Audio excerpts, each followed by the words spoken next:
May isang bug na lumabas sa mouth ng lalaki at nagsimula itong mag-mutate from black to blue at ilang segundo pa lamang ay lumabas na ito at inatak si Mang Sandro.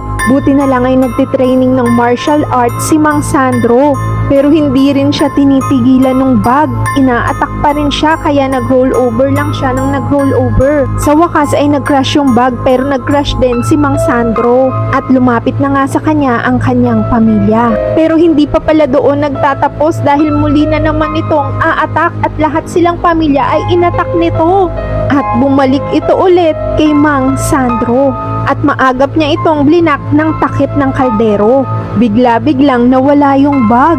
Pero ilang mga sandali lamang ay pumasok pala ito sa loob ng pants ni Mang Sandro at tinulungan siya ng kanyang pamilya na tanggalin ito, kaya lang pinagsisipa siya at pinagtatadyakan.